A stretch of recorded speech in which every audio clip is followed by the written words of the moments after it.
महिलाओं को सशक्त बनाने के लिए जो योजनाएं चला रही है, क्या आप इस योजना से खुश हैं? क्या आपको इस योजनाओं का लाभ मिल पा रहा है? लाभ क्या मिल रहे हैं, वो तो खुश तो है ही हम। हमें बीजेपी को देना है क्योंकि हमें अपना सनातन धर्म को आगे बढ़ाना है। मजबूरी का जो शब्द है क्यों यूज करना पड़ेगा? कोई दिखाई नहीं दे रहा, उनके अलावा किसी को दे दें। बहुत बड़ा चेंज देखती हूँ क्योंकि मैंने दिल्ली में भी एक दो बार मेरा मोबाइल खोया है और कुछ ऐसा हुआ, मैंने कंप्लेन की है। आप घर में जब पेरेंट्स से आते हैं, दो बच्चों को हैंडल नहीं कर पाते हैं, हम लोग बाहर घूमने जाते हैं, तो आप पूरा क्लास लेके जाएंगे, वो कैसे हैंडल करेंगे? नमस्कार, आप देख रहे हैं न्यूज़ 1 इंडिया। मैं हूं आपके साथ नैना शर्मा। देखिए, चुनावी माहौल है और इस चुनावी माहौल में हम बात करेंगे आदि आबादी के बारे में। आदि आबादी यानी कि महिला, जिसको हम कह सकते हैं किंग मेकर। तो यहाँ पे बहुत सारी जो महिलाएं मेरे साथ मौजूद हैं। हम नोएडा में अभी आ चुके हैं और नोएडा की एक सोसाइटी में मैं यहाँ पर आई हूँ। यहाँ पे बहुत सारी महिलाएं हैं, उनसे बातचीत करेंगे, उनसे जानेंगे कि 2024 में सरकार को लेकर उनके क्या मुद्दे हैं।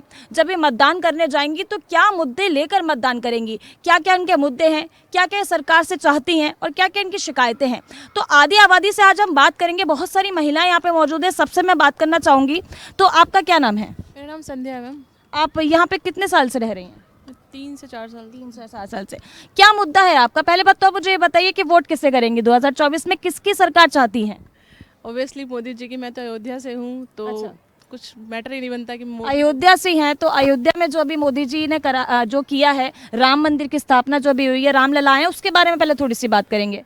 ये मुद्दा केवल रामलला का नहीं है। मतलब अयोध्या में तो वहीं पैदा हुई थी, तो हमने अयोध्या को बहुत पास से देखा है। जो पहले जो अयोध्या की कंडीशन थी, ये तो बाहर के लोग पता है कि आज मंदिर बन गया, रोडें बन गई, सड़कें बन गई, लेकिन उसके पहले किसी की भी सरकार हो, किसी ने वहाँ पे हाथ नहीं लगाया।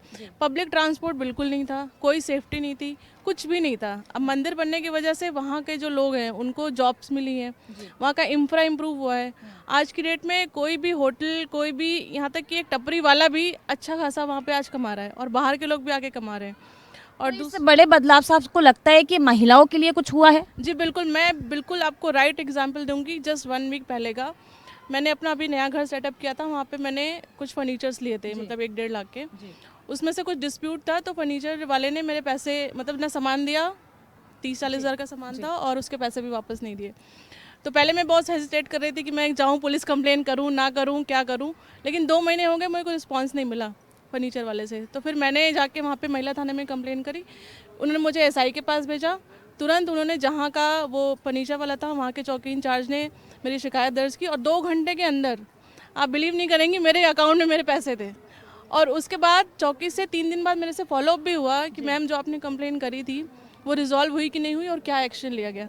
तो मैं ये बहुत बड़ा चेंज देखती हूँ क्योंकि मैंने दिल्ली में भी एक दो बार मेरा मोबाइल खोया है और कुछ ऐसा हुआ, मैंने कंप्लेन की है, बट इतना अच्छा रिस्पांस। और जो आज की डेट में चेंज ये हुआ है कि पहले हम किसी थाने और चौकी में जाने में इतना हेजिटेट करते थे। मतलब लोग वहाँ पे आपको ऐसे देखते हैं कि अब मतलब एक ऐसी जगह पे आ गए हैं कि बहुत, समझ रही हैं आप।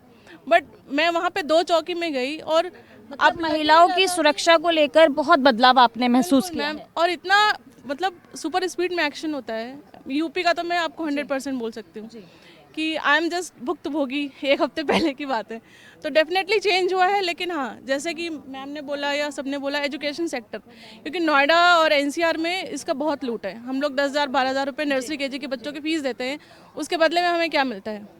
मतलब साल के 3 से 4 महीने, पूरे साल में हार्डली 4 महीने पढ़ाई होती है। मेरी बेटी 3rd क्लास में है, पैसिफिक में पढ़ती है। दिसंबर में उनका एनुअल डे चालू हुआ, 10 से 15 दिन स्कूल बंद थे, प्रैक्टिस चली। फिर आपका विंटर वेकेशन आ गया, जनवरी में आधा दिन स्कूल बंद रहा, फरवरी मिड से उनकी छुट्टी हो गई। मतलब स्कूल बच्चों के बंद रहते हैं और आपको फी पे करनी पड़ती है लगातार। और पूरे मार्च, 6 मार्च को आप ये सोचिए, 6 मार्च को उनका पेपर खत्म हो गया, पूरे मार्च बच्चा घर पे बैठा है। तो हम 10-12 हज़ार रुपये आपको किस बात के दे रहे हैं? और 7 घंटे का स्कूल है। Can you believe? एक 3rd क्लास का बच्चा है, वो 7 आवर्स स्कूल में देता है, उसके बाद भी मतलब हमें घर पे उसको पढ़ाना पड़ता है, हमें उसको ट्यूशन लगाना पड़ता है। बिल्कुल एजुकेशन सेक्टर पे बिल्कुल गवर्नमेंट को फोकस करना चाहिए। और इन पे, लेकिन मैम ने बोला कि ये गवर्नमेंट सेक्टर की बात नहीं है, क्योंकि आजकल इस सोसाइटी में हार्डली कोई बच्चा गवर्नमेंट स्कूल में जाता होगा, लेकिन प्राइवेट स्कूल पे कब बाउंडेशन लगेगी? कब वो लोग अपनी मर्जी का बंद करना बंद करेंगे? हर ईयर बुक्स चेंज हो रही हैं बच्चों की। हर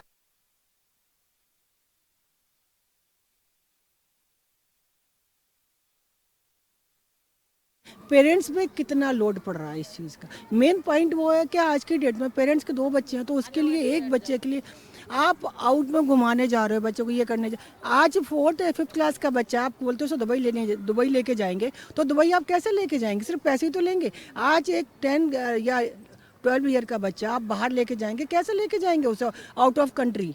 तो वो तो बच्चे के पेरेंट्स के लिए खर्चे एक सब अपने तब स्टेटस के लिए लेके जा रहे हो, अदरवाइज तो वैसे कोई नीड ही नहीं है।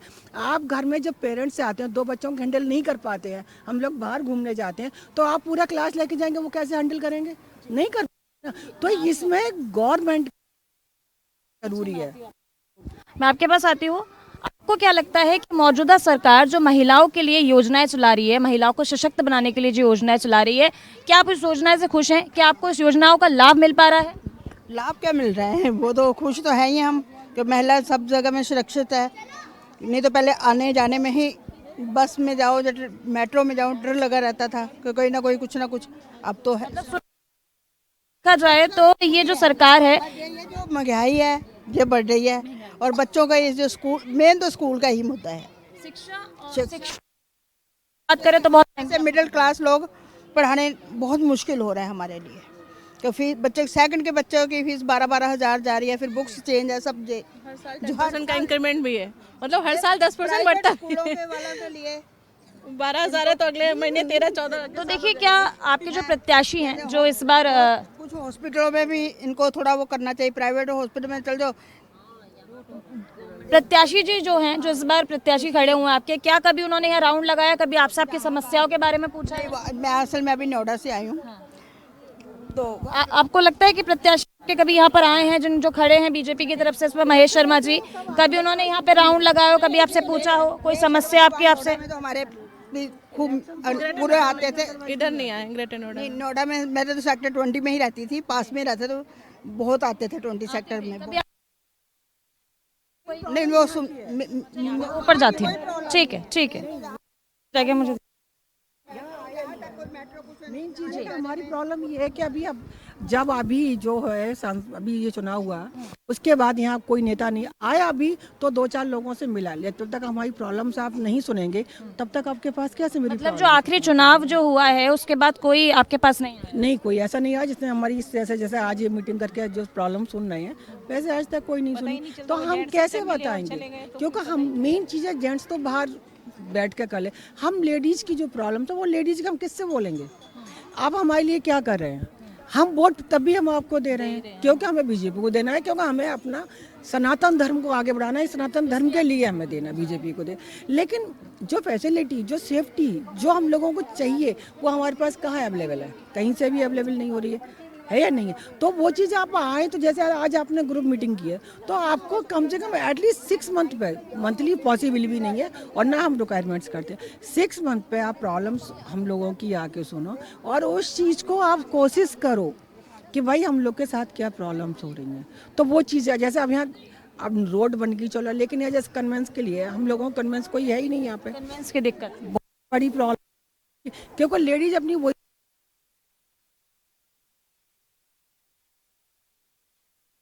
दिया जाता है हस्बैंड की तरफ से, आपको यही खर्च करना है, उसमें क्या प्रॉब्लम, बच्चों की फीस ये भी देनी,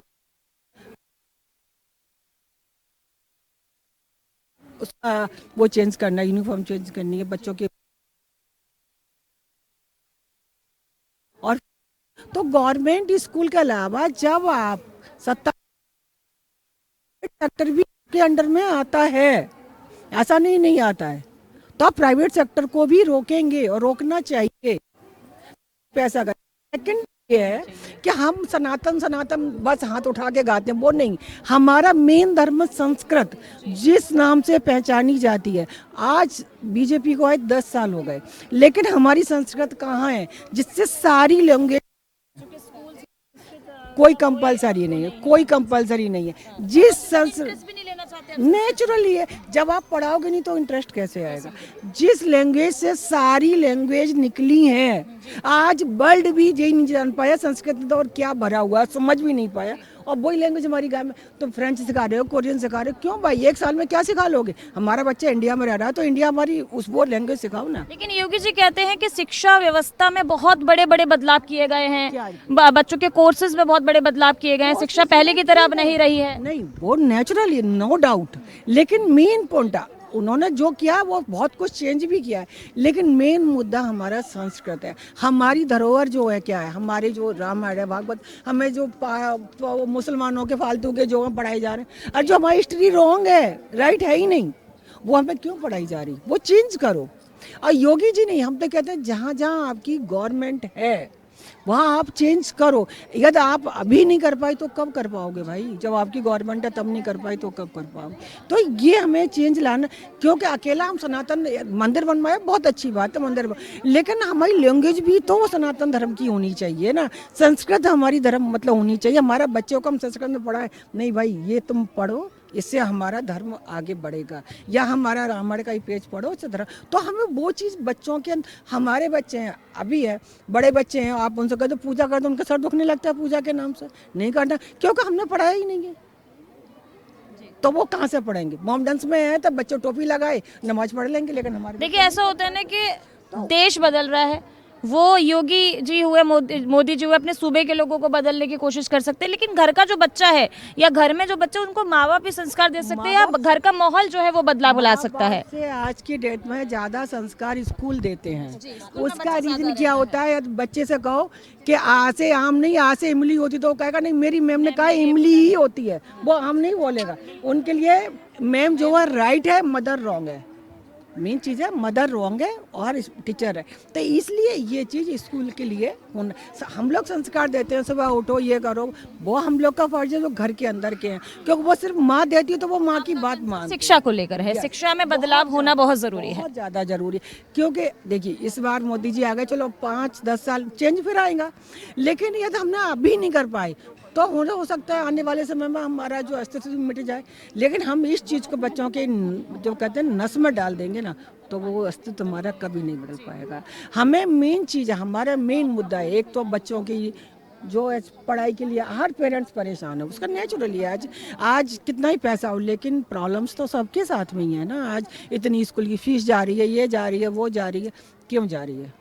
तो इसमें तो योगी नहीं, जहाँ भी बीजेपी गवर्नमेंट है उन लोगों करना पड़ेगा।